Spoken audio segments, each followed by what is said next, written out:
So as I said, I'm Meg Turville-Heitz. I'm the project manager for Beyond the Headlines, a program of Wisconsin Humanities. I have my notes here because I get nervous in front of groups of people that look as wonderful as you. Beyond the Headlines is a program of Wisconsin Humanities. It's funded in part by the Andrew W. Mellon Foundation and the National Endowment for the Humanities. The point of Beyond the Headlines is to shine knowledge of and confront our largest issues by bringing citizens and journalists together. Beyond the Headlines is also enabled by a number of different partners in kind, and I'm going to go through a long list. We rely on local and statewide partners. We want to thank Crossroads at Big Creek for hosting us here today. The New News Lab, which is a consortium of Northeast Wisconsin news media, Wisconsin Watch, Wisconsin Public Radio, Wisconsin Broadcasters Association, Wisconsin Newspaper Association, Wisconsin Emergency Management, Wisconsin DNR, Wisconsin Green Fire, Wisconsin Historical Society, the UW Center for Journalism Ethics, UW Life Sciences Communication, the Great Lakes Fish and Wildlife Commission, the Wisconsin Historical Society, and Midwest Environmental Advocates. Our moderator today is Mario Koran. He is an award-winning journalist. He's been a West Coast correspondent for The Guardian, USA, and Voice of San Diego, and his work has appeared in the New York Times and Milwaukee Journal-Sentinel. And we're going to show you a short video based on some of the reporting he's done for Imperiled Shores series, and then he's going to open it up to our panelists. Thank you.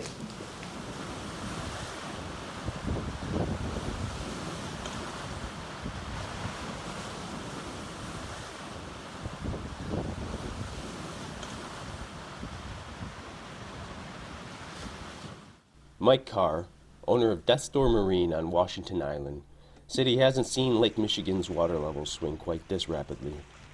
8 years ago, he and his crew dredged sand from the lake bottom to accommodate boats, but as water levels surged to a record high last year, property owners flooded Carr with calls as they rushed to install barriers to keep the waves from eroding their beaches. While Carr's business is booming, he's not celebrating the burden for his neighbors. Unlike the oceans, whose waters are rising with temperatures, Great Lakes levels have tended to fluctuate in cycles, swinging up or down roughly every 3 to 10 years. But Great Lakes shoreline residents are now living through the most dramatic shifts in their lifetimes. Between record low waters in 2013 and a record high in 2020, Lakes Michigan and Huron collectively swung more than 6 feet.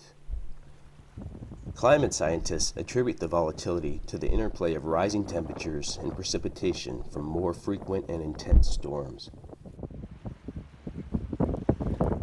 Communities in the Great Lakes region expect to spend nearly $2 billion over the next 5 years combating coastal damage worsened by climate change. Wisconsin's expected share is about $245 million.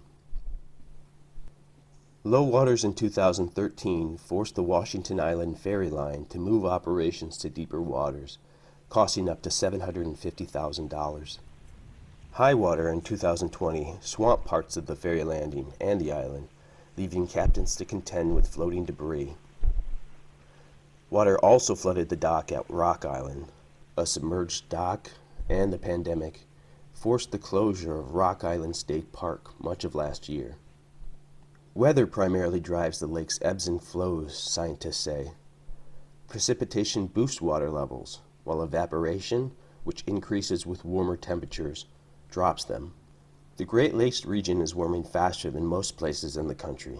That's tending to cause ice cover to form later each year, allowing more time for evaporation. Meanwhile, heavier rain and snow are coming from severe storms. These two factors create an increasingly powerful tug-of-war effect that scientists expect to bring more extreme lake level shifts. Shoreline erosion, and how to afford protections against damage from high water, challenges urban centers as well as small towns along the Great Lakes. In Sheboygan, preparing for the future means reinforcing breakwater areas and adding additional seawalls or riprap, said Mayor Ryan Sorenson. It also means planting native vegetation, which stabilizes bluff slopes and limits future erosion from powerful Lake Michigan waves. The Wisconsin Department of Natural Resources has begun an analysis of the Door County Peninsula to help inform solutions. The agency has seen more permit requests to build barriers during high water and dredge during low water. Carr says property owners and communities should take action now, even with water levels dipping from 2020. It's much easier to do the work now than waiting until the water is lapping at the dock's edge, he said. For Wisconsin Watch, this is Mario Koran.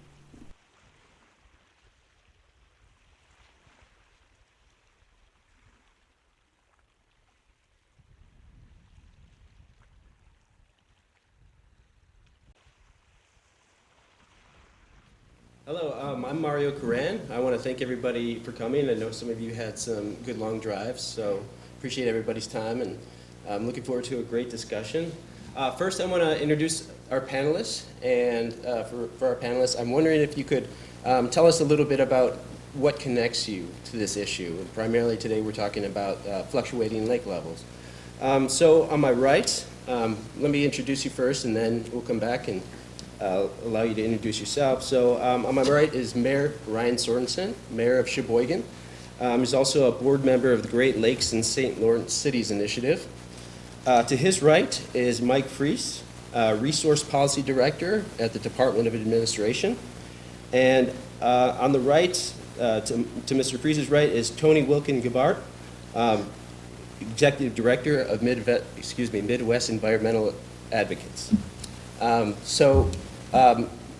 Mayor Ryan Sorenson, let's start with you. What connects you to the Great Lakes issue, and tell us some about your relationship to the Great Lakes? Well, thank you first off, everybody, for attending. I think the thing that connects me to the Great Lakes is fundamentally I'm a Wisconsinite, born and raised in Sheboygan, Wisconsin.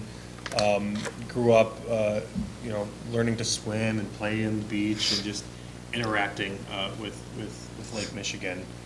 In Sheboygan, the lake is fundamentally an identity of our community. Everybody knows Sheboygan is the Malibu of the Midwest. We're the #1 freshwater surf capital of the world. We have the largest freshwater fishing charters as well. So from every aspect of Sheboygan, the lake is identified with who we are as a community. So preserving it, protecting it, ensuring it that the resources are available for future generations to enjoy, like myself. That's a big motivation of why I got into local office when I ran for mayor. One of my campaign issues was talking about addressing climate change and the impact that lakeshore erosion has on our community. So that's why I'm here today. So thank you. Thank you, Ryan. Mike. Thanks. So Mike Friis, I'm at the Department of Administration. There I manage 3 programs, including the Coastal Management Program. I think the Great Lakes are important to me because of the quality of life that they provide us as citizens of the state. They're part of our identity. They're part of our history. They add to the value of our life as well as the economics of the state. I feel like there's a little bit of me in every inch of the 1,000 miles of Great Lakes coastline we have, and whatever happens there is really important to me. And Tony. Yeah, great. Thanks everyone for being here. Tony Wilkin Gibart, Executive Director of Midwest Environmental Advocates, and like Ryan, I'm a native Wisconsinite and grew up near Lake Michigan. So for me, Lake Michigan is the lake, and feel closely connected to it. MEA is a public interest environmental law center that works with Wisconsin communities to defend our rights to healthy water, land, and air. And so we've worked for our over 20-year history protecting and preserving the Great Lakes from issues like the Great Lakes Compact, the enactment and implementation of that law, to actions here in Sturgeon Bay, working with the Friends of Sturgeon Bay Public Waterfront to defend public access to the Sturgeon Bay Granary and ensure that public rights are protected. So our relationships with folks in this area, I know, from those relationships and even from your reporting, Mario, that folks in Door County and on the Door Peninsula have really close connections with the lake as well. And we're going to be talking about, the balancing public and private rights, and I'm going to offer some thoughts in that regard, but just want to say that I know that everyone here in this room and the folks that you've reported about are grappling with this really, really difficult issue. And I want to just put that out there, that anything that I say is about generalities and not about any particular issue or decision that property owners make. So I'm really looking forward to learning from the other panelists and from you, Mario, and having this great discussion. Okay, thank you all.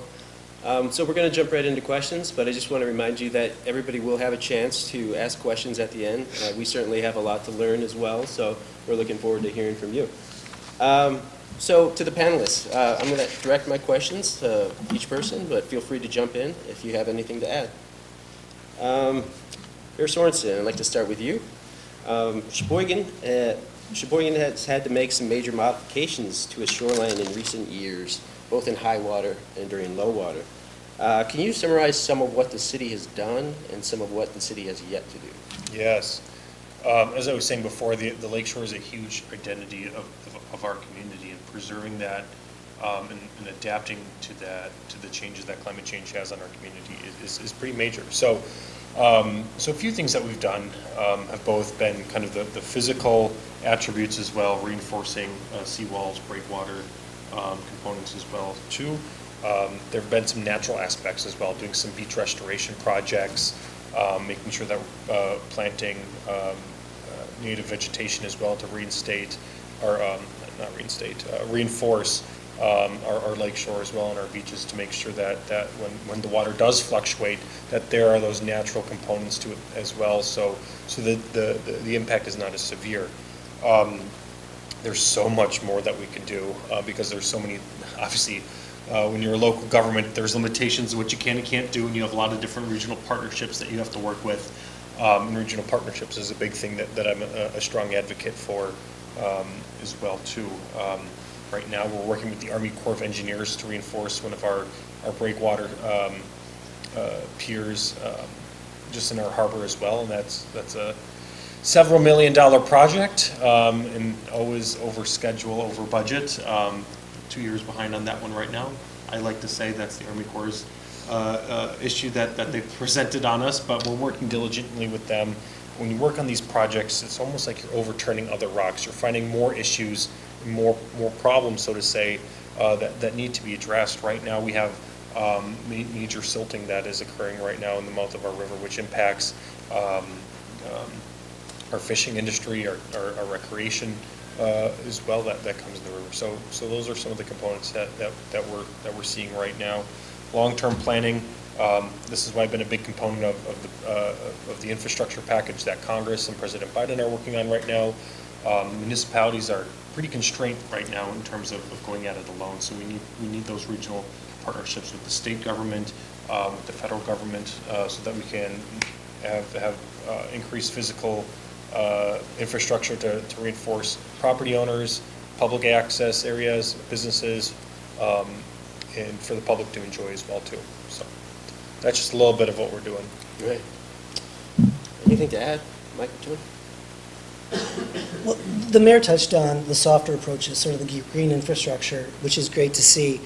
Sometimes those approaches can themselves be more expensive, but what doesn't always take into account in sort of the economics of those approaches is the ecosystem services that some of those things provide. Probably maybe reduce maintenance cost, the ecological value, water quality benefits that those may. So, and I commend the mayor and other Wisconsin communities that are going to that extra mile to do those sorts of things. And to that point too, it might be a higher cost up front, right, but in the long term, you're not right, a lot more savings exactly. as well. Mm-hmm. Tony? Anything I mean, I absolutely agree. I mean, I think that's one of the things that we'll be talking about, over the course of the evening, is the upfront costs of trying to preserve structures and install engineered solutions versus natural solutions, and restoring natural habitat, which can make coastlines more resilient in the long run. Yeah, and I think one of the pictures in the video also just kind of had a good example of our riverfront as well. I think Mike and I were just kind of talking about before, in 2013, you were mentioning comments how the lake levels were very low, but, we right now, we're having extremely high water. And when Lake Michigan is high, the Sheboygan River, and a lot of our businesses, which are very close to the mouth, see that impact as well, too. And in the picture in the video, you could just see how high it was, and in the summer and spring, when snow is melting and it's raining, we just have businesses throwing out sandbags and doing what they can just to fend off the water. And that's just a very immediate reaction that a lot of storefronts along the riverfront see and experience every day. And one large rain event is a way just for making or breaking their livelihoods. So it's something that is very emotional and very impactful for businesses and homeowners and everyone alike in our community. So, Thank you. Mike, I have a question for you. Let's talk lake level fluctuations a little bit. Give us a sense of how big they are, how they compare to historical trends. So Lake Michigan can see fluctuations of up to 6 feet. As we mentioned, I was here at Crossroads in 2013 talking about low lake levels. People concerned about dredging, about invasive species growing up on exposed lake beds, piers that ended on dry land. And we talked about things that people could do. Adaptive management was something that we talked a lot about, accommodating those changes. I joked before I dropped the mic at every meeting we had that year, so I said, but just wait, it's going to change. And it did change, and no one expected it to change quite as quickly as it did from 13 to 2020 when we saw those increases. But I think that, the big message is, be prepared, things change. Sometimes our memories are short too. We may build too close to the shore, may be allowed to, according to our zoning ordinances, but we've forgotten what it was like just a few years ago. I would encourage people who haven't taken a chance to look at, the Army Corps of Engineers provides tables and graphs on their webpage about water levels and provides projections of water levels. And I don't know if this might be time to sort of talk about sort of the seasonality of the changes. And I did provide a slide. I don't know if it's up there right now. Okay. So you can sort of see, when you see the net outflow and inflow. One of the things that this doesn't, I think, present well enough is in the winter, when we don't see periods of ice cover. The amount of evaporation that comes off the Great Lakes is just tremendous. If you think about all that surface area and all the water that can be lost. And I think back to that period when the lakes jumped up from 13 to 20. I remember, I think it was 2013, I was in Superior, and I heard that the ice caves were open for the first time in the Apostle Islands. And that was a year that, 14 was very cold. Superior, Michigan, saw a lot of ice cover, so it sort of put a damper on that amount of evaporation that we saw. So it's really these seasonalities, these inflows and outflows, whether rainfall, snow, ice cover, really play into lake levels. If I could ask, we're really saving to the end, but we'll definitely put a marker in there for Mike Carr. If I could ask just one quick follow-up question to that. Reporting and talking to people that live and work along the shoreline, wide disparity in perspectives of what causes this, right? Sometimes lakes go up, sometimes they go down. But to what extent can we think about climate change as playing a role? Well, I think that we're seeing some, tremendous variations in weather. 2016 and the Lake Superior Basin was essentially a drought year, except for 2 huge rain events that had a tremendous impact on the transportation infrastructure up there.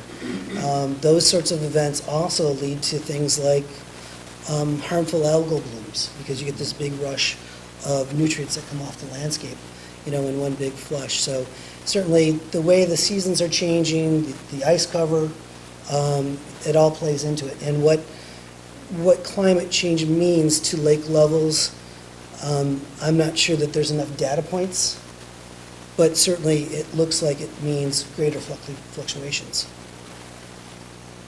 Anything to add, Ryan or Tony? Yeah, and I think definitely echo what Mike is saying too. You know, we're having the higher highs, lower lows in a much more compact time frame too. And I think folks in Sheboygan, you know, we're from my perspective, we're kind of past the political finger pointing. Oh, is this climate change? Is this, you know, cyclical, seasonal? Folks in our community realize, okay, well, this is happening. This is the reality. What are we going to do about it? What are the steps that we're going to take to protect our lake shore from the impact? Whether you think it's climate change, or you think it's seasonal, folks see that it's happening, and it's happening more severely. So it's a very pressing issue. Democrats and Republicans both reached out and work with me constantly, and we talk about the issues that are going on in our community regarding stuff like this. Anything? Well, you know, one thing that we pay attention to at MEA is around, you know, what the Army Corps and especially DNR is doing in their regulatory programs, and there's actually, of course, a seasonality to that as well. And so the systems that we have set up to oversee erosion control structures and the placement of infrastructure, it rises and falls with the seasons. And, you know, we've seen over the course of the last decade now how when lake levels are getting higher, especially in the warmer months, when these issues are occurring, that those systems can become overwhelmed, and you know, it then becomes difficult for property owners and for the rest of us to ensure that these resources are being protected. So these cycles play out in, you know, lots of different spheres, and something that we need to grapple with. Okay. Tony, I'd like to bring the next question back over to you. Your organization submitted comments to the Department of Natural Resources, or DNR, as part of the strategic planning process to determine what, if anything, should be done in response to the wildly swinging lake levels. Wondering if you could summarize some of your concerns or some of what you submitted to DNR. Yeah. So first, just to give a little bit of context, what DNR is undertaking is a strategic analysis of the Door Peninsula shoreline, and DNR does this when it's facing issues of this scale, right, where an issue like rising and falling lake levels touches on many different aspects of what the department is doing, many different regulatory programs, permitting processes, and tries to take a holistic view of the issue and gain at least a common set of data and understanding that can guide all of those different programs. And so right now, that process is really just at an initial stage. It's at the stage when DNR has asked stakeholders like MEA, but also members of the public, to weigh in on what should be covered in that strategic analysis, and that's what we commented on. There will be further opportunities for members of the public to weigh in on what the plan or the analysis should say itself, so stay tuned for that. But in our initial comments about the strategic analysis, one of our main themes was to make sure that DNR gives predominant concern and attention to the fact that when we're managing the lakeshore, we are talking about the public's right to that resource. And so it's in our state constitution. It's part of our heritage and part of our rights as the citizens of the state of Wisconsin, that the state has an affirmative obligation to manage the waterways for our benefit. And so when we talk about what we're seeing here, right, erosion and high lake levels abutting private property, we're really seeing public and private rights come into at least relationship with one another. And so our comments to the DNR were to just give adequate attention to the fact that in all of its actions, it should be thinking about its affirmative constitutional obligation to manage those resources in the public trust. And of course, to think about the cumulative impact of different decisions. And that's one of the issues that your reporting, Mario, has touched on, is that it's simple physics that when more and more structures go into the water, that there's greater and greater likelihood that that erosive action, that kinetic energy, is getting dispersed and causing problems along the shoreline. And so it's really important that DNR pay attention to the cumulative impacts. And then, of course, to think about all of these impacts in relationship to the habitat, both fisheries and wildlife that are impacted when we're changing the nature of the shoreline. So that's just an initial stage, and like I said, there'll be plenty of opportunities for public input as that process plays out. But I'm glad that DNR is taking that holistic view of this issue, because it certainly deserves it. Anything to add, Ryan or Mike? I would just like to echo that, when we're dealing with the shoreline, we're dealing with a system and understanding coastal processes. And that's what my program, along with the UW Sea Grant Institute, is trying to do. We're updating the Great Lakes Coastal Processes Guide, which was last updated in the 90s. But it's used across the Great Lakes to understand processes and evaluate the cumulative impacts of one management decision at one spot relative to what it could do to neighboring properties. As well as we've been successful as a program working collaboratively with Sea Grant and the Southeast Wisconsin Regional Planning Commission on a regional coastal resiliency project. I should point out that for those here, I put I guess a two-sided one-pager back there about the resiliency work that we've been doing through the Coastal Management Program in collaboration primarily with UW Sea Grant. So, but yeah, and working with those people who have to make those permitting decisions who are I did it. I worked in water regulations for a time. It's a hard job. These people care about the resource, and sometimes you've got to make sure that you're looking and managing for a resource and not for a single site. And I commend them for their work. I'm sure that we have some homeowners in the audience, and you may be curious as to how this impacts you. So I'd like to hear from you, certainly after the panel. Moving to the next question, Mayor Sorenson, you're active with Great Lakes mayors on a variety of issues. What types of concerns are you hearing from other mayors who are along the coastline as it relates to lake levels, and what are your main concerns? Yes, so I'm as it was stated in my opening, I'm on the board of the Great Lakes and St. Lawrence Cities Initiative. So that is a international coalition of mayors from the United States and from Canada that surround the Great Lakes and the St. Lawrence Seaway. And it's in all of the above kind of alarm bells going off in terms of lake issues right now.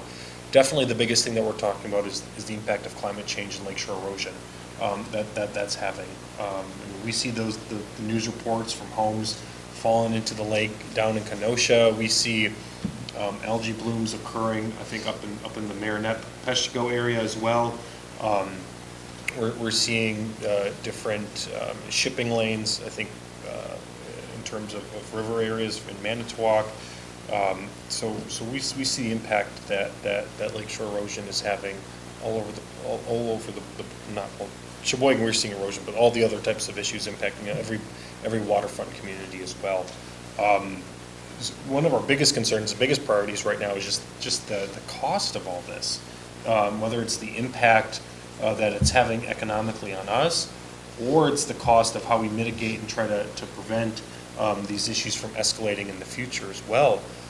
When you talk about whether it's a physical type of infrastructure project, if you only have a few, I'll just use, everyone always says, well, we need more riprap when water gets high, and to some extent, yes, we need some more riprap. But to Mike's point too, it's that's just only one part of the component of the equation. When you talk about the natural type of resources that it takes, or the natural infrastructure that you put into to reinforce parts of the city, parts of the slope, beaches as well. There's a cost to that too, and it doesn't have a greater impact when the city of Sheboygan goes it alone and tries to address these issues, or the village of Cleveland or Green Bay, whatever it is. There needs to be comprehensive regional planning. There needs to be state efforts as well. And right now, cities are strapped. We just voted on our budget at the city council this past Monday. And, cities like Sheboygan, we're not, as big as Milwaukee or Chicago by any means. And we're pretty strapped at cash. And when we want a big project that costs a couple $1 million, we just simply don't have that. And it's difficult to raise property taxes for a big project like this already when you need to maintain other services as well. So just making the pitch, big proponent of the infrastructure package that's going as well. Hopefully that will have some climate change initiatives included in there. So communities like Sheboygan and other communities all across Wisconsin and the Great Lakes can really tackle some of these. So that was kind of a rambly response, but all the above, cost of impact, implementation too, and these aren't issues that you can just flip a switch and fix overnight. You have to have solid planning. You need to make sure that what you're doing is impactful for the long term and preserving natural resources for future generations. So these are very big, complex issues, and being the youngest mayor in Wisconsin, it's no stress at all, as I was joking. So. Well, one thing I want to add, and it's a thread that I want to make sure is part of this conversation, it relates to what Ryan was just talking about in terms of local governments being proactive. One of the things that we've seen over the last several years is changes in state laws that make it more difficult for local governments to use their zoning authority to be proactive and to get ahead of these issues and to do land use planning for the future, so that they're not confronted with having to reinforce shoreline years and years and decades into the future because they've made smart decisions when they're thinking about what they're constructing and what they're allowing on the land. And so I think we need more local leaders like Ryan, and we need them empowered with regulatory tools to do what's right for their communities and their regions. And that's going to require changes at the legislature. I think the point of being strategic is key, particularly when a community is looking for those sorts of funding sources that have deeper pockets than I might have. So I think like the FEMA's BRIC program, Building Resilient Infrastructure in Communities, sort of setting the stage and providing communities with the resources to think strategically and incorporate adaptive management is something that my program has been trying to do.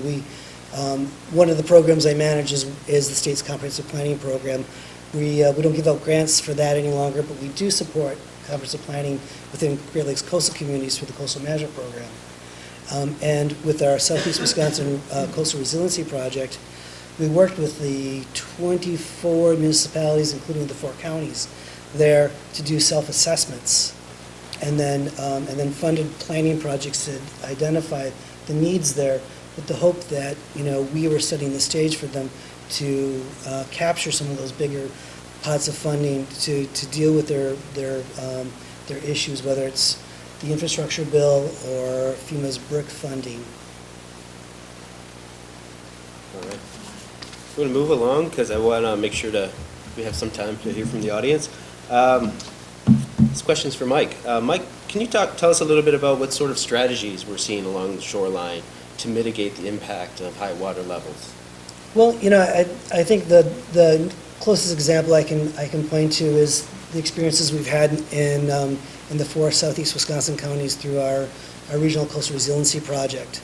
There we worked with those communities on doing the self-assessments, and it was a community of practice where they could come together and share experiences and talk about a regional approach to address that.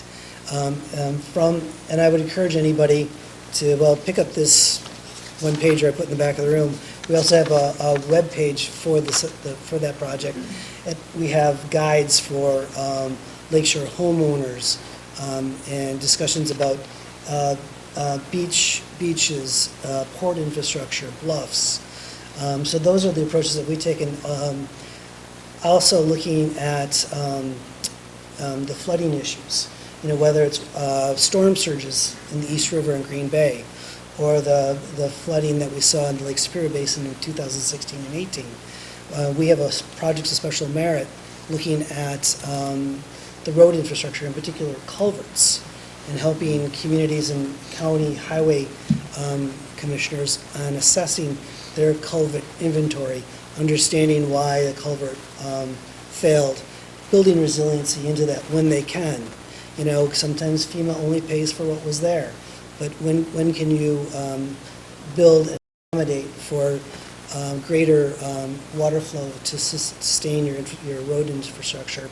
Also has a side benefit of some of these culverts were too small for fish passage. If you know the south shore of Lake Superior, particularly the Sturgeon Bay area, it's a high quality trout fishery as well. So it's really, we're accommodating two resource concerns right there. You know, really, their communities are working together on there. I co-chair the Great Lakes Regional Maritime Entity for the Great Lakes St. Lawrence Governors Premiers Group. We're talking about port infrastructure. Certainly, you know, flooding is something I guess we haven't talked that much about, but you know, Green Bay sees it, our Lake Superior Basin sees it.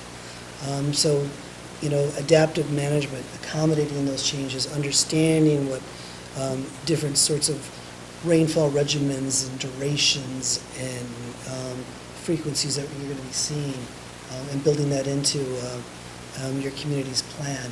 Your comprehensive plan is essentially your community's business plan. So, in setting the stage for them to capture more funding to address those changes. That was kind of rambling as well. Tony or Mayor Sorenson, anything to add to that? No? You guys are trying to figure out what I said.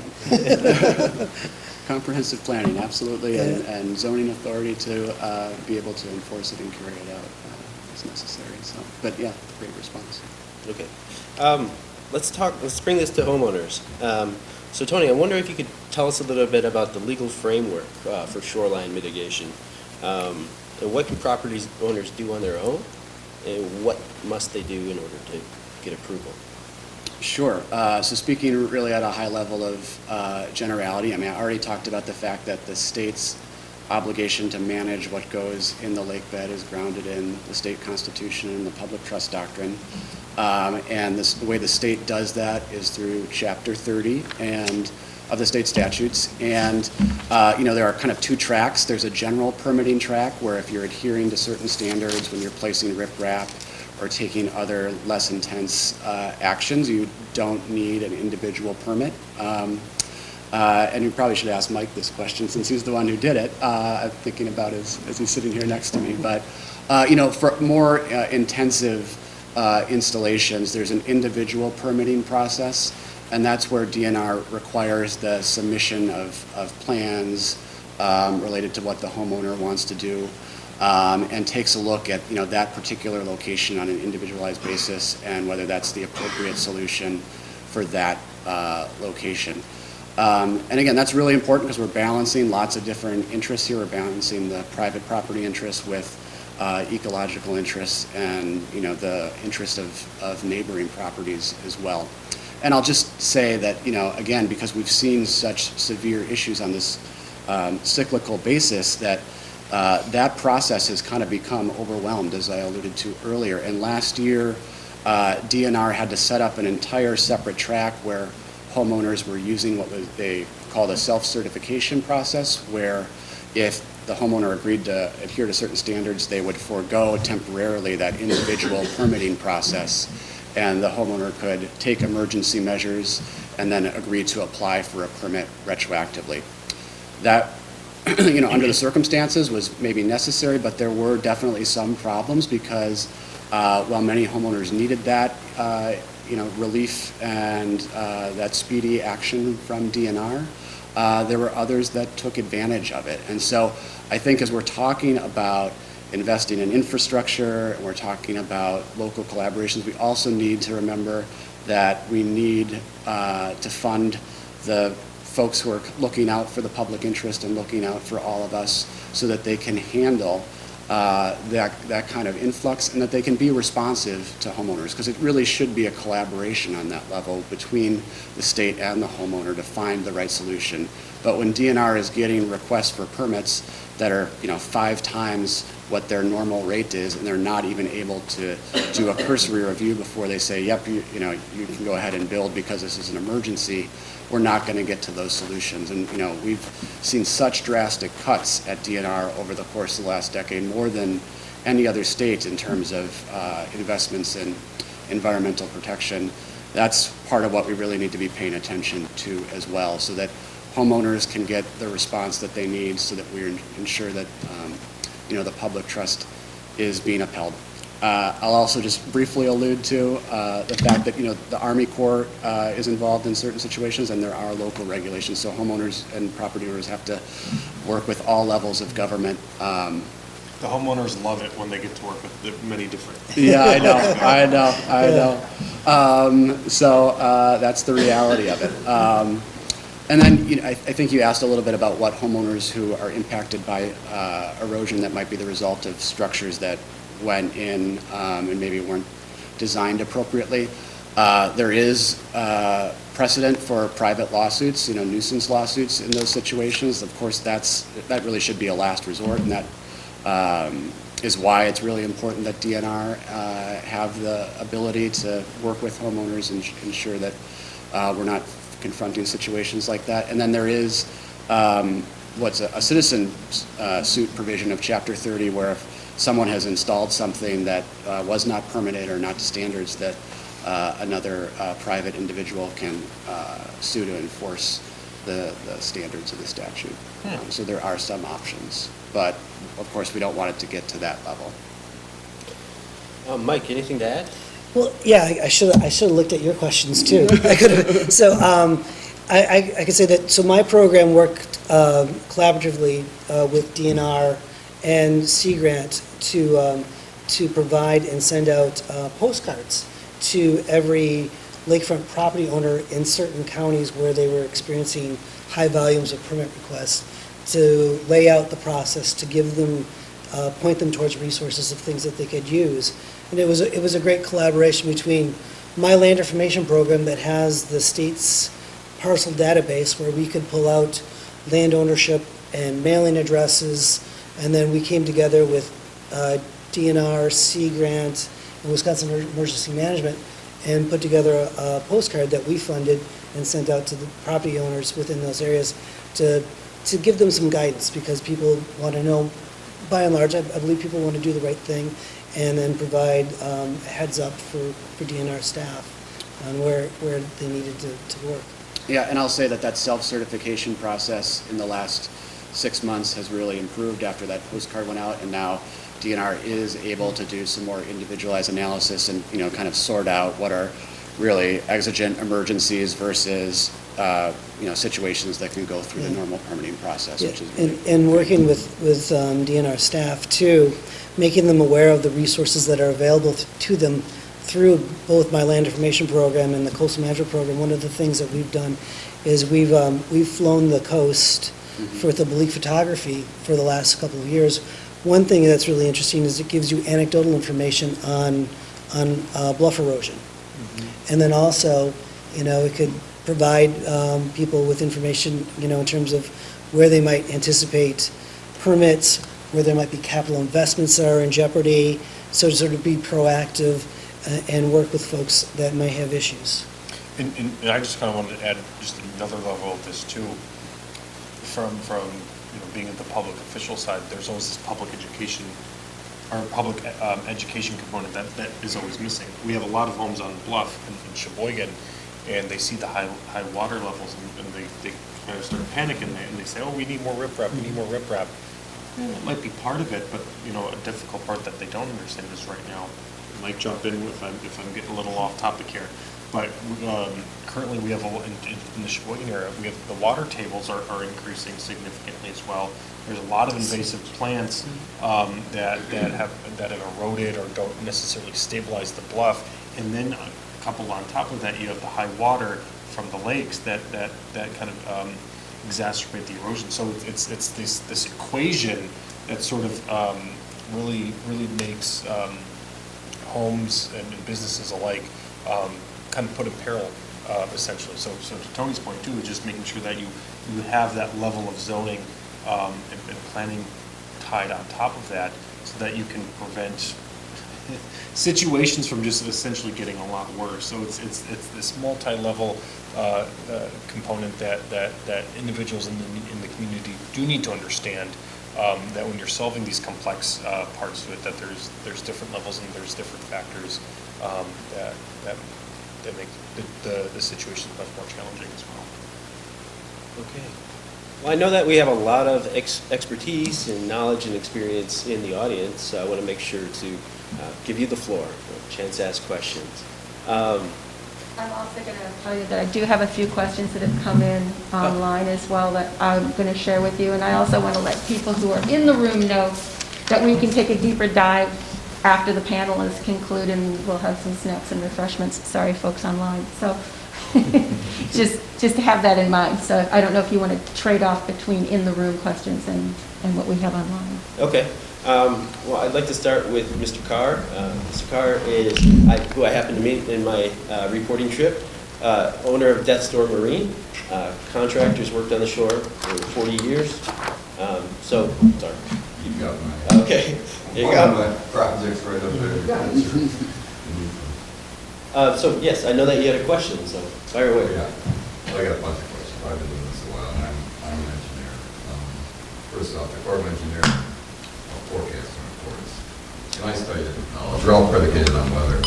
In the year 2000, when the water dropped the first time, that was the steepest recorded drop on record. The Corps of Engineer reports were so far out, did not catch that at all. It caught a lot of people, a lot of municipalities. I was inundated with dredging requests, and it was just really pandemonium. And part of the problem I've learned is that because they can't predict it as well, you have to be adaptable, and it makes it difficult for municipalities, anyone using water, to foresee into the future and plan into the future. They don't have good forecasting available. And I've seen forecasting has been very flawed because they can't predict the weather. Even with global warming, it's getting worse because of these trends in the weather. It's really, really making it difficult for entities, any entity on the water, trying to predict and budget. You talked about budgeting and everything, so it's kind of, I really feel for a lot of people trying to plan for this and budget for it. So I've got other things too. I'll take someone else. Anybody? If no one has a question, we can jump to an audience question, but feel free to raise your hand. You, sir. Hey, Mark. Yeah. Miles from the call stuff.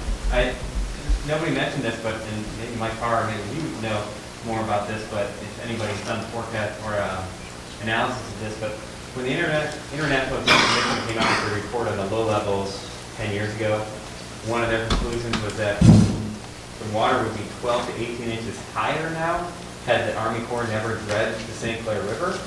So that they said that accounted for about 12 to 18 inches of the drop potentially. So I wonder if anyone's gone back and factored that into like where the lake levels would have been over the years had we added those 12 to 18 inches at any given moment.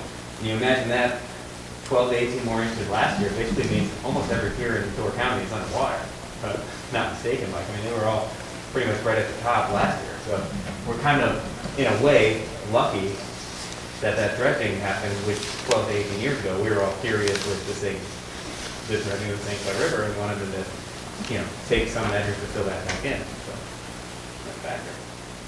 Well, that was actually a group of homeowners in Sturgeon Bay who hired Baird Associates to do an independent study aside from the Corps of Engineers. The Corps of Engineers denied anything about it, but Baird confirmed as an engineering that the lake level was in fact dramatically lower at 12 to 18.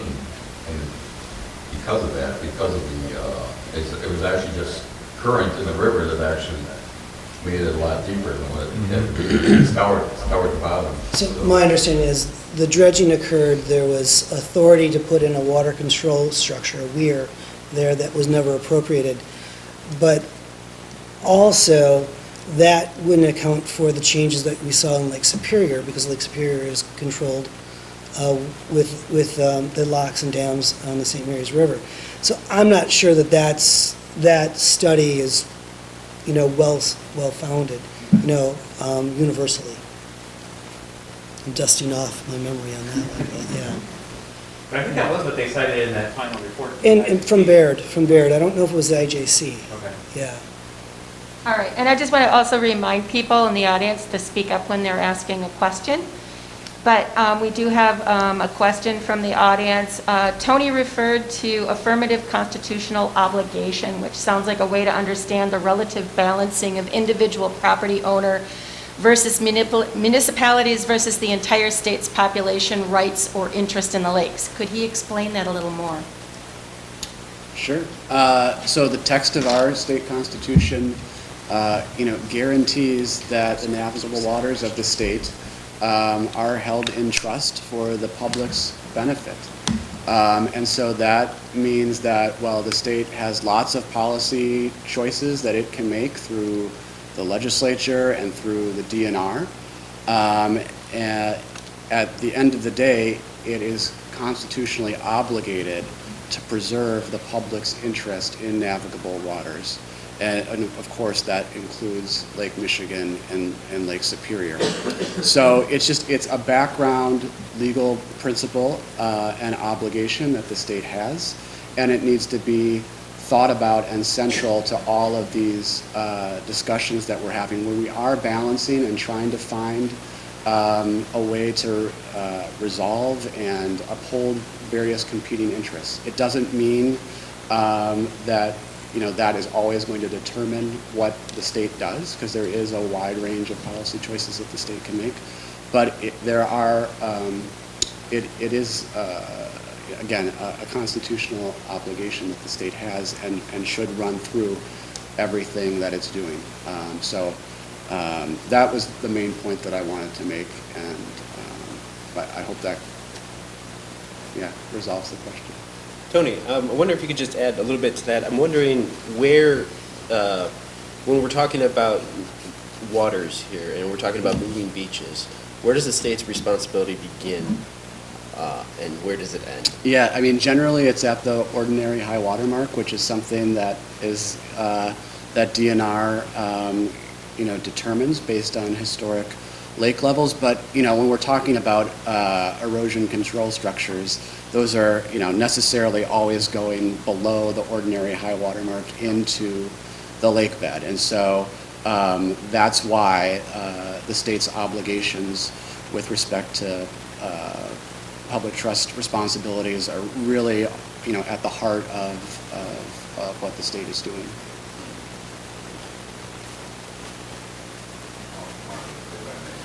Part of the problem I have with the state is we have no Can you master plan. speak up a little bit? I'm sorry. We have no master plan Yeah. for facilities. You look at that picture up there. That's my barber doing work on the private shoreline. It's been quoted on that particular shoreline about cumulative impacts of too many docks, okay? The people are building their own docks because there's no public facilities in this state. We have no master plan for public facilities. You go over to Michigan, they've got master plans, and they've exceeded. They wanted to have a safe harbor every 20 miles. They've exceeded that. Now they're going every 10 miles. We have no plans in the state or even in this county. I get frustrated because property becomes available for public access. It's almost like a scramble at the last minute to get this property. Pebble Beach is a perfect example. There's property in Fish Creek right now that's being decided on, and that has to go to the voters, but there's no state help. We have no state overall plan of trying to insatiate the demand for access to the water. And it's frustrating to see that. And I see opportunities in Door County, and I've been trying to not develop them, but just say, hey, from a construction standpoint, Gills Rock is a perfect place to have something. Ellison Bay is another place to have something. But the problem is the private entities, the smaller communities are trying to do this themselves, and they don't have the expertise to do it at all. Or the funding doesn't allow it. The funding only funds the structure, it doesn't, the outside structure, it doesn't do anything to the inside. So you see these monstrosities being built at the old stone quarry or anything, but there's no slips in it or anything because it's not funded by the state. So our overall concept of public trust and everything is inherently flawed in this state. And it frustrates me. It really does. I should say that there is a planning process, and it's a comprehensive outdoor recreation plan the state goes through on a regular basis. And those are good points to make, so that evidently there's a disconnect there. And then the state went through a land legacy report, which was meant to identify properties or characterize properties for acquisition. So, and thanks for mentioning Pebble Beach, because I helped fund that. So, and I was working with the rulers of owning property. I called Dave Wiener on the village president immediately. It was only because the zoning was wrong, they were able to buy it, but I mean, it was just, but there's nothing between Sturgeon Bay and Bailey's Harbor, nothing. I've identified property in Whitefish Dune State Park that could very easily be done, and, you know, it's like knocking on, no one answers the door. You know, I think that we're seeing an interesting shift too, and just a shameless plug, our annual publication for my coastal management programs in the back too, the Wisconsin Great Lakes Chronicle, as well as a compendium of past episodes, are editions, so you're free to take those, and if you run out, let me know. But the pandemic, I just noted as a recreational user of the outdoors and a consumptive user, I noticed, you know, going to a specialty store, a big box store, kayaks were gone. There's no canopy of fishing poles at Fleet Farm anymore. You know, so people were finding a way to entertain themselves during the pandemic, and I saw it, whether it was at a boat landing in the Madison Chain of Lakes, paddling down the Kickapoo River, or up in the Apostle Islands. People were getting outside. So I don't know if this is going to change, you know, if we're going to see people dropping off, but, you know, that's, you know, why things, you know, people like you need to provide input into things like that. Oh, I do. I helped open Rock Island State Park. I worked with them since January, February of this year, trying to come up with solutions so they could get it open. People want to use state parks, especially with the pandemic. And then Here, Rock Island was closed last. And the I know, but really the long-term was. planning too, the comprehensive outdoor recreation plans, that's a requirement of the state and counties to receive certain pots of funding. So I know I've funded county outdoor recreation plans, so that's, you know, really being strategic in how to use. And as a funder, I want to make sure if I provide somebody some dollars, that they're strategic in their approach to them. I would love to be a participant in Door County and for all of these structures, kayak, beaches, you know, landings, marinas, and identify it now as property becomes available, so it's not a last minute. Sure. I can't speak for if there's a disconnect, but there is an avenue. So I would encourage anybody. Thank you. I don't mean to cut you short. I just know that we have. We have several questions here, and we have several in the audience as well. So if we could just try to share a little bit of that space, that'd be great. Sure thing. I've got one quick one for you that Mike can just tell me. Can you just tell us the website you're referring to? Because there's people online that don't have this flyer. Okay, so if they would just Google Southeast Wisconsin Regional, Regional Resiliency. Is it Southeast Coastal Resilience.org? Southeast Wisconsin Coastal Resiliency. Yeah. Okay. All right. I think the URL is chat. pretty easy, Okay. but it escapes my mind. Okay. And then you had a couple over here, and then I have a couple back at them. Yeah, I'm sorry if I haven't seen you. So go ahead. As an elected official, I know that the county in the past has tried to purchase property in Bailey's Harbor. Can you speak up? I'm sorry. Okay, I know that, you know, property is, we've tried to purchase property between Bailey's Harbor and Sturgeon Bay in the past, but there's also something that happens, which is property owners can get together, buy the property at a much higher cost, something that a municipality or a county cannot afford. And this is where, you know, to Mike's point, I think having some overall planning and some support from the state, because when it comes right down to it, there is an awful lot of not in my backyard that we have to deal with. And we do not have the budgets to go ahead and just do things.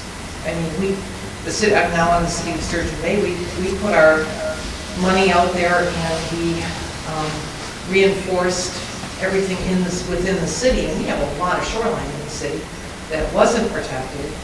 And we've got one last small portion to do, but we did that. There was no funding, no help with any of that.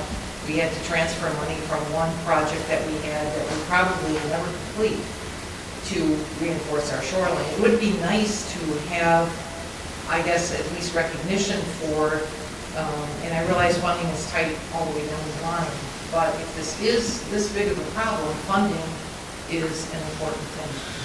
Can you relate to that? Here, here, so, Infrastructure bill. yeah, infrastructure bill. Build back better, just, yeah. Yes. Email.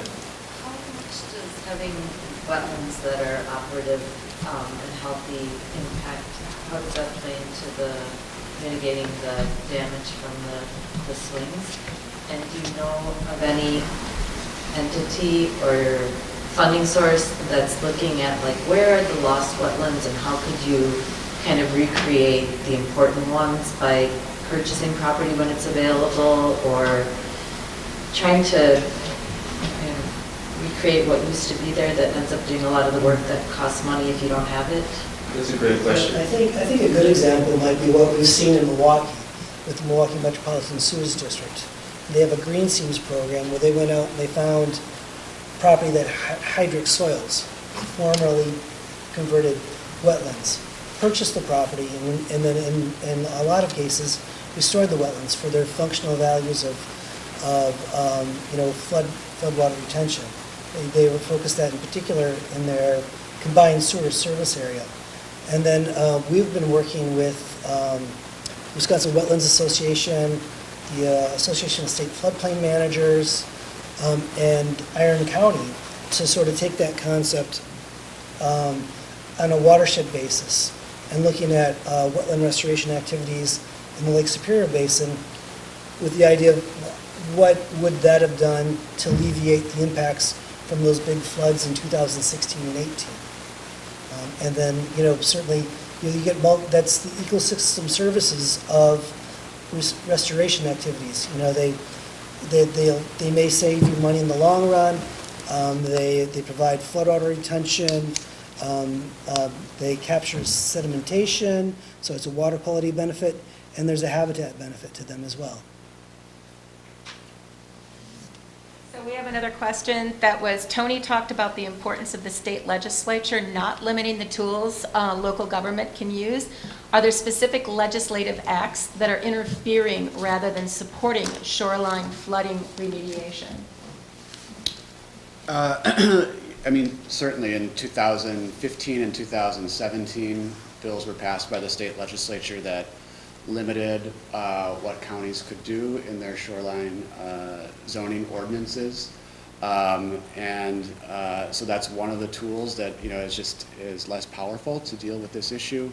For many decades, kind of the guiding principle behind shoreline zoning policy was that non-conforming structures would be phased out over time, but through these legislative changes, we've kind of stood that on its head.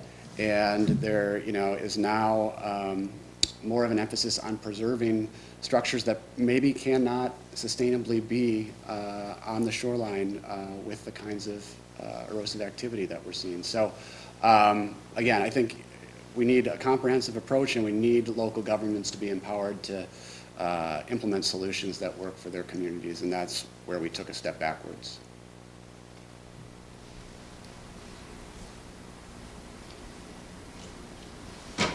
Well, part of that legislation that really hurt was this locality or local government can now not have more strict regulations than this.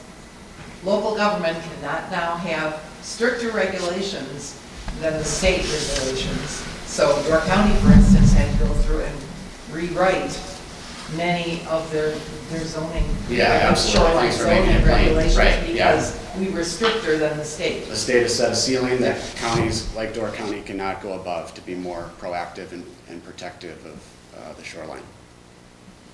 However, I would like to say, non-conforming structures, if an owner wants to take some of his own money and make a structure sometimes these structures are falling down, things like that. And the whole concept that typically was 50% of the assessed value, well, that's a 50% of what, that's open for interpretation.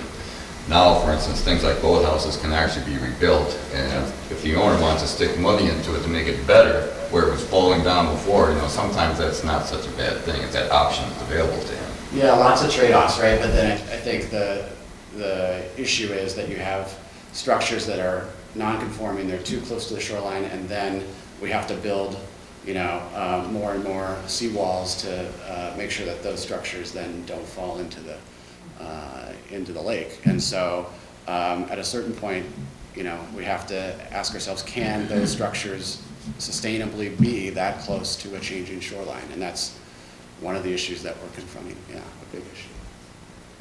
Nothing more up here. It's good. Hi. Kind of myopic question, but we have a family cottage we've had for 60 years, and I think it was December of 2019 when we had maybe 30 of our 40 feet of vegetative sand dunes sucked out, along with 10 of our 15 sections of our pier missing, and almost succumbed to the panic. Sand Bay, Riley's Bay, Little Sturgeon Bay, riprap, I can do that for $35,000 for your 100 feet of shoreline. Well, we didn't do it, and we were really glad we didn't do it. Now the water's all gone down, and we're okay, let's grow back our little sand dune again with our vegetation. But at the end of your video, you said, do something now. I mean, is this going to come back to haunt us? Should we, now that the panic's over, maybe now some of the prices, gouging has come down, do we now put up what I don't want, a rock wall that looks terrible and will be there forever? Right. That's a great Because question. I'm planning for 7 years from now or 8 years from now. Well, I know, I don't know about your particular situation, but you are doing something now, right? You're regrowing the natural vegetation that will. It got sucked out in one storm in December 2019. Right. So that is something that I think what I would, amend to the statement in Mario's video is doing something now might mean consulting with a coastal engineer and working with contractors, not the people who are gonna gouge you out, but reputable outfits that, will consider vegetative options and bioengineered options or riprap, so that you can get answers about what really makes sense for you and is in alignment with your values. Right, and so it's like this neighbor has riprap, this one doesn't, this one does, and the ones that do, were like right next to us, what looked like it was like a mountain of rocks. The sand has come up, and now it's like, oh, that's not a very high rock wall because the sand has come up so much. Right. It is, I can't that's figure one it of the definitely the conundrums is that. But if I may, as a contractor, last year was a struggle for everyone on the water, including myself and my company. I've been doing this a long time. I have arrangements with all the quarries to get stone, and typically it was a byproduct. But last year, it was all gone. And it took a long time for the quarries to figure out how to produce the stone locally. I can get stone hauled, and I can get stone hauled in from Wausau cheaper than I could get it done locally. But now because of the less demand, the stone prices are going down, it's available. And the other thing too is the water sound. So now instead of a panic, now we can walk equipment on the shoreline, things like that, and it's not, it's not underwater. And I just, because of the unknowns of this, and I told Mario to put that in there, do it now while it's easier to do it. Because no one knows where it's going to go when it goes again, it will go up again. And then it's going, Oh, we have one question back here. Thank you. And that is my question exactly. I live in the same area as you do, so I'm very familiar. What homeowners need, and not just, I'm not on the water, but I'm close enough. We need data. We need to know the impact that the neighbor's riprap is having on fish habitat, on whatever. I don't know that there's good information coming The pulse is here. Thank you. I mean, there are limited places where we can get good information about, is this really a beneficial thing? I mean, the riprap in the Riley's Bay Sand Bay area, it's astonishing now. And clearly that's going to have an impact on the current and on erosion somewhere else. I used to live on the Illinois River, and whatever the Corps of Engineers did here, of course, did untold damage there. And they're still figuring that out. And I don't know that we have good information that dumping riprap and 35,000, good grief, I have a neighborhood that spent 225,000 on their shoreline. So we need information. We don't have information about what is the impact of that kind of, what kinds of plantings can we do? That's a great point. Tony? Well, I mean, I don't have a great answer, other than I think the Door County Strategic Assessment that I referred to earlier is an attempt by DNR to prioritize what information they need to gather. And so I would just encourage folks to participate in that and bring those issues to the assessment process and to explain how valuable they would be to you as homeowners who are, again, trying to balance, hold everything in balance and not necessarily just armor the shoreline, how you need that kind of information. The Banda Aceh tsunami that killed 250,000 people, I heard that characterized, this was not a natural disaster. Of course, there was a 9.3 earthquake, but it was a man-made disaster because the mangroves had been ripped out and people had populated areas that really couldn't support human population. It's interesting, though, that now, almost 20 years later, you can't just regrow a mangrove. I mean, this is a long and costly, just to get them to regrow, to try, and there's been a lot of international funding because of the magnitude of that horrific tsunami. And these are not quick and easy things, as you have alluded to. This is really complicated to use natural types of alternatives to just loading and engineering. And then, don't get me wrong, I was married to an engineer for 40 years, so I appreciate your qualities. I would like to know more about the natural plantings and what would be good now to try to reestablish. We're just going to... Mangroves probably wouldn't be a good I'd suggest visiting the Coastal Resiliency webpage because there's information for landowners on there. So I've got that's on the back of the room. Anything except for life. Yes, right. Or reed canary grass. The ice Right. really screws up some of the bioengineering stuff. So there's logic in using rock at the bottom and then using only up to a certain elevation, and then above and beyond that use planting. The combination of the two makes a lot of sense in our neck of the woods. So I'm getting a signal that it is time to wrap up this portion, and we're going to move into breakout groups. But I wonder if everybody can join me in thanking our panelists for making this live.